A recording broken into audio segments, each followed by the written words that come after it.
పెళ్ళైనా పండగైనా వేడుక ఏదైనా పట్టుచీరల ప్రత్యేక వేదిక వారాహి సిల్క్స్. నమస్తే రమగారు. నమస్తే జయ. రమగారు, దంత సమస్యలు, డెంటల్ ప్రాబ్లమ్స్, మీరు డాక్టర్ కాదు ముందుగానే నేనే చెప్తున్నా, కానీ ఒక సలహా అంతే. చాలా ఎక్కువైపోతున్నాయండి, చిన్నపిల్లల దగ్గర నుంచి పెద్దవాళ్ళ దాకా. కొంచెం కూలింగ్ వాటర్ తాగినా, ఏదైనా ఐస్ క్రీమ్ తిన్నా బాగా ఇబ్బంది పడిపోతూ ఉంటారు. ఎట్లా అండి, ఏంటంటారు? ఇది వరకటికి ఇప్పటికి ఎలాంటి ఫుడ్ care హ్యాబిట్స్ తీసుకోవాలి? అన్ని మారిపోయినాయి కదా జయ. పూర్తిగా మారినాయి. మనం చల్లటివి, తీయటివి, ఏమిటో రకరకాలు తినేస్తున్నాము. అసలు సమ్మర్ వచ్చిందంటే ఐస్ క్రీమ్ మీద, కూల్ డ్రింక్ మీదే బతుకుతాము. చల్లటి నీళ్ళే తాగుతాం. ఐస్ క్యూబ్స్ తినేస్తారు పిల్లలు, పడపడా నెవలేస్తూ ఉంటారు తోచక. ట్యాంగులు టింగులు అవి ఇవి తాగి పారేస్తారు. తాగాక నోరు కడుక్కోవటం అలవాటు అవ్వదు, బ్రష్లు చెయ్యరు ప్రాపర్ అసలు అలవాటే ఉండదు, మనకి ఉండదు. ఇవన్నీ కలిపి సమస్యలకి లీడ్ చేస్తాయి. ఇవే కాదు, మనకి అలవాటు లేని తిండ్లు తిన్నా కూడా, అంటే మనకి పనికిరాని తిండి తిన్నా కూడా పళ్ళలోంచి సమస్య బయటకు వస్తుంది. పైగా ఇదివరకటికి ఇప్పటికి ఏంటంటే ఈ పళ్ళకి క్లిప్పులు పెట్టుకోవడం, అవన్నీ సమస్యలుగా తీసుకోకూడదు. పిల్లలు కొంచెం ఎత్తుపళ్ళు, ఏదైనా తేడా పడ వంకర టింకరగా ఉంటే, కొన్ని కూరలు పెద్దవైపోతే కొంచెం పళ్ళు సెట్ చేయడానికి, అవన్నీ మనకి కాస్మెటిక్ ఇవి చాలా బాగా వచ్చినాయి. అవన్నీ ఉపయోగపడతాయి. పిల్లలకి కాస్త మొహాలు బాగుంటాయి కదా, బాగానే ఉంటాయి. కానీ ఈ సమస్యలు వచ్చేటప్పుడు ఏమిటంటే ప్రధానమైంది, పాపం వాళ్ళు కూడా చెప్తారు, క్యావిటీస్ అవి రాకుండా ఉండాలంటే ఏదైనా తినగానే నోరు కడుక్కోవటం, ఏదైనా తిన్నాక తప్పకుండా మంచినీళ్ళు తాగటం, అప్పుడు నోట్లో ఉన్నది క్లీన్ అయిపోతుంది. 2 పూట్ల బ్రష్ చేయటం, ప్రాపర్ బ్రషింగ్. పిల్లల చిన్నప్పుడు చిగుళ్ళు తోమటం లాంటివి అలవాటు లేకపోతే వంకర టింకరగా పళ్ళు వస్తాయి. మొత్తం చాకలంకం పిల్లలకి నీళ్ళు పోసేది, నేను చెప్తుండేదాన్ని నీకు ఇదివరకు కూడా. పిల్లలకి నీళ్ళు పోసేటప్పుడు చంటి పిల్లలకు కూడా 11-12 రోజు నుంచి నోట్లో వేలు పెట్టి తోముతారు. అవును, ఆ చిగుళ్ళ మీద రబ్ చేయాలి కొంచెం. అప్పుడు వంకర టింకరగా కాకుండా, అదేం 100% ఇది రెమెడీ అని నేను అన్ను. ఇది ఒక ఆ ప్రాబ్లమ్ని అది కొంచెం సెట్ చేస్తుందంట. ఆ చిగుళ్ళు లేతగా ఉన్నప్పుడు రోజు కొంచెం మనం పిల్లల నోట్లో వేలు పెట్టి తల్లులు శుభ్రంగా చేయగడుకోవటం, చక్కగా చిగుళ్ళ మీద మర్దన చేస్తే వాళ్ళకి దురదలు తక్కువగా ఉంటాయి. అవి ఇవి నోట్లో పెట్టి కొరికేయకుండా ఉంటారు, పళ్ళు కొంచెం చక్కగా వస్తాయని చెప్తారు. ఏమో అలా చెప్పేవాళ్ళు మా చిన్నప్పుడు. ఇప్పుడు డాక్టర్ ఒప్పుకుంటారో ఒప్పుకోరో నాకు తెలియదు, కానీ నాకు అలా జ్ఞాపకం ఉంది. మేము కూడా చేసేవాళ్ళం రమ్మగారు. అవునా? మా బుడ్డదానికి చిన్నప్పుడు చేసేవాళ్ళు. మనం కూడా ఈ బ్రష్ చేసుకున్నాక ఆ బ్రష్ పక్కన పెట్టి చిగుళ్ళ మీద కొంచెం మర్దన చేసుకోవటం, తర్వాత తప్పకుండా నోరు వాష్ చేసుకోవటం అనేది బాగా మంచి అలవాటు. అవును, హెల్దీ హ్యాబిట్స్ కొన్నిటిని సొంతం చేసుకోవటం. తర్వాత ఇవాళ రేపు కొంచెం కాల్షియం అవి తగ్గిపోతున్నాయి. మనం వేసుకునే మాత్రలను, మనం తాగే డ్రింకులను, సోడాలు అవి ఎక్కువ తాగితే పళ్ళు పాడైపోతాయి. అవును, కాల్షియం లాస్ వస్తుంది. ముందు పళ్ళ మీదకి వస్తుంది కదా, కాళ్ళెప్పులు వేళ్ళెప్పులతో పాటు పళ్ళ కూడా క్రమంగా ఏమవుతుందంటే పళ్ళ చోటు కింద ఉన్న ఎనామెల్ పోవటం, దానివల్ల ఏదైనా చల్లటివి తగ్గానే తీయటివి తినగానే పళ్ళు జివ్వమంటాయి. చిన్నప్పుడు ఏం చెప్పేవాళ్ళు అంటే, పళ్ళు జివ్వమంటున్నాయి అనుకో, కాస్త నోట్లో పాలు పోసుకుని పొక్కులిస్తుంటే పాలు నిజంగానే పాలు పుక్కిలిస్తే ఆ సెన్సిటివిటీ తగ్గుతుందని, ఆ పోయిన ఎనామిల్ కొంచెం కవర్ అవుతుందని చెప్పేవాళ్ళు చేసేవాళ్ళం. అట్లా పచ్చిపాలని కాచిన పాలే కాసిన పాలు నోట్లో పోసుకుని చాలాసేపు పుక్కిలిచ్చాలి, పళ్ళు మళ్ళీ చక్కగా అవుతాయని చెప్తారు.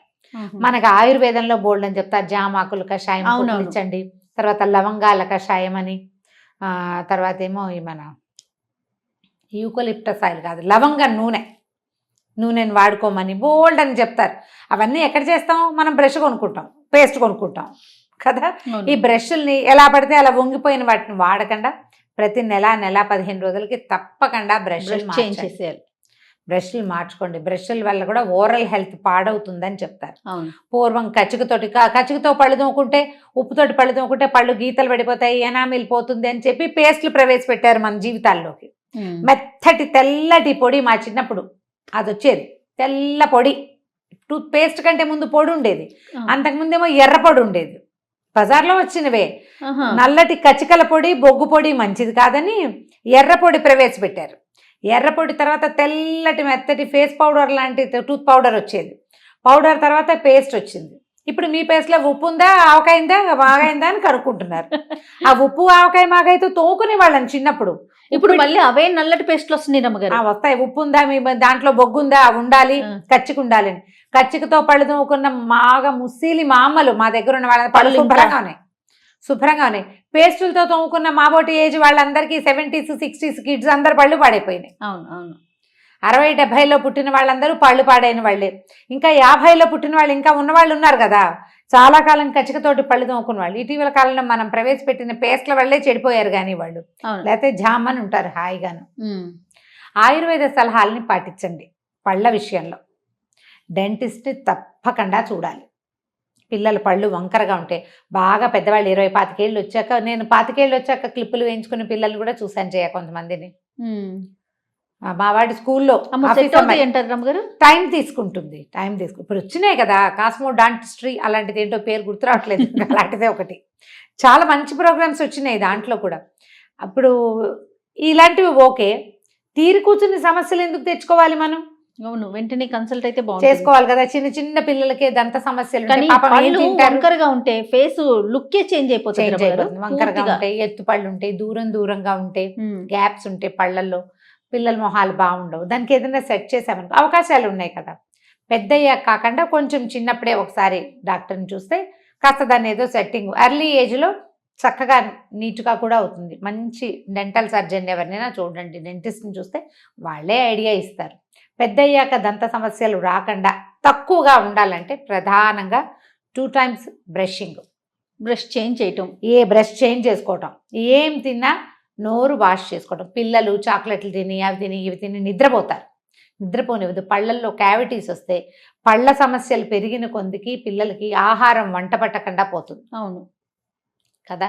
స్కూల్ చదువులు పాడైపోతాయి. ఏదో చిన్న క్యావిటీ వస్తే దాన్ని కవర్ చేయించడం వేరే సంగతి. ఆరెంజెస్ తిని పడుకోవటం, పుల్లటి పదార్థాలు ఏవి తిన్నా నోరు వాష్ చేసుకోవాలి, నేర్పాలి. అది పిల్లలకి బలవంతం. క్యావిటీస్ వస్తాయి పళ్ళల్లో, హ్యాండ్ వాష్ ఎలా అనుకుంటాము, హ్యాండ్ Mouth వాష్ wash కూడా అంతే. మౌత్ వాష్ కూడా అంతే. అట్లాగే చెప్పాలి పిల్లలకి. క్యావిటీస్ వస్తే అలా అవుతుంది, ఇలా అవుతుంది, ఇది అవుతుంది అని చెప్పి బెదిరిస్తూ ఉండాలి ఎప్పటికప్పుడు. మరి బెదిరించందే కుదరదు కదా, విన్నరు కదా. వినరు కదా. డెంటిస్ట్ని చూడడం మానేయలేం మనం, వీటితోటి కొంచెం తగ్గుతాం. అవును అవును అవసరమైతే తప్పకుండా చూడాల్సిందే. కాస్త పెద్ద వయసు వచ్చాక పళ్ళు అరిగిపోతాయి, ఉమ్. పళ్ళు అరుగుతాయి సహజంగానే. ఏవో రకరకాల లోపల ఆరోగ్య సమస్యల వల్ల కూడా పళ్ళు పాడయ్యే వాళ్ళు కొంతమంది ఉన్నారు. పళ్ళు కదిలిపోతాయి, జెనెటికల్ గా కూడా వస్తాయి జెనెటిక్ రమ్మగారు. ప్రాబ్లమ్స్ ఉంటాయి. అవును ఇంట్లో పెద్దవాళ్ళకు ఉంటే మనకు కూడా వచ్చేది. వాటి నుంచి మనం తప్పించుకోలేము. అవునవును. ఓరల్ హెల్త్ లేకపోవడం వల్ల వచ్చే సమస్యల్ని రానివ్వకుండా చూసుకోవాలి. పన్ను మీద పన్ను ఉండటం, పన్ను లోపల పన్ను ఉండటం, ఇలాంటివి ఉన్నాయి అనుకోండి, నెక్స్ట్ జనరేషన్ నాకు కూడా పన్ను మీద పన్నే. అవునా? ఓకే. పన్ను మీద పన్ను ఉంటే నాకు 16th ఇయర్లో మా అన్నయ్య పెళ్ళప్పుడు తీయించింది మా పెద్దకే. వెనకాల ఉన్న పాల పన్ను 16వ ఏడు దాకా ఉండిపోయింది. ఓకే. పాల పన్ను నుండి కూర వచ్చేసింది అనమాట. ఆ. అప్పుడు కొంచెం ఎత్తుగా ఉండేది. మా కజిన్ ఒకడు శ్రీకాంత్, ఇప్పుడు లేడు. పాప ఏ అనేవాడు, పన్ను మీద పన్నెక్కింది, ఇల్లు మీద ఇల్లు కడుతుంది కుట్టి అనేవాడు. అలా ఉండగా మా అక్కయ్య ఎప్పుడో డెంటిస్ట్ దగ్గరికి వెళ్ళినప్పుడు మా చిన్న చెల్లికి పన్ను మీద పన్ను ఉందంటే, పాల పన్ను అండి తీసేయాలని చెప్పారు ఆవిడ. అప్పుడు తీయించేశారు 16వ ఏడు నాకు. ఓకే. తీస్తే అప్పుడు క్లిప్ వేయచ్చు ఇక్కడి నుంచి ఇక్కడికి అన్నారు. క్లిప్ వేసుకోవడానికి నేనే భయపడ్డాను. మా అక్కయ్య కూడా కొంచెం పెళ్లి కదా, అప్పుడు క్లిప్పులు కనిపిస్తే బాగుండదు అనుకుంది. ఆవిడ ఏం చెప్పారంటే, రోజు బ్రష్ చేసేటప్పుడు వేలుతో చేయమా, ఈ పన్ను దిగిపోతుంది అన్నారు. ఈ పన్ను వెనక్కి వెళ్ళిపోయింది, దాదాపుగా నార్మల్ స్టేజ్కి వచ్చేసి దాదాపుగా వెళ్ళిపోయింది. మొదట్లో ఇట్లా ఎత్తుగా కనపడేది చిన్నప్పుడు, 10th క్లాస్ అప్పుడు కూడా. ఇంటర్మీడియట్ ఫస్ట్ ఇయర్లో చేసింది అనమాట. తర్వాత సెట్ అయింది మెల్లిగా. పన్ను మీద పన్ను, ఆ పాల పళ్ళు కొంతమందికి అన్ని పళ్ళు వచ్చేస్తాయి, పాల పళ్ళు ఊడవు. అవును. అప్పుడు ప్రాబ్లమే, డెంటిస్ట్ దగ్గరికి వెళ్ళవలసింది. అవి తీసేసి ఇవి సెట్ చేసి ఏదో చేస్తారు కదా. పిల్లలకి పళ్ళు ఎర్లీగా రాకపోయినా కూడా మనం డెంటిస్ట్ కాదు పీడియాట్రిషియన్ని చూడాలి. పళ్ళు 10-11 ఏళ్ళు వచ్చినా కూడా పళ్ళు ఊడటం మొదలు పెట్టకపోయినా చూడాలి. కొంతమంది పిల్లలకి 6వ ఏట 7వ ఏట ఊడడం మొదలెట్టాయి. చక్కగా తొరి పళ్ళతో ఎంత ముద్దొస్తారో పిల్లలు. పన్నీడిపోయిన పిల్లాడు మహముద్దుగా ఉంటాడు, అదే వాడు అందం. కాకపోతే ఈ వెనకాల వచ్చిన పళ్ళు అవి వస్తే తప్పకుండా డెంటిస్ట్ దగ్గరికి వెళ్ళండి. ఓరల్ హెల్త్ మెయింటైన్ చేయండి.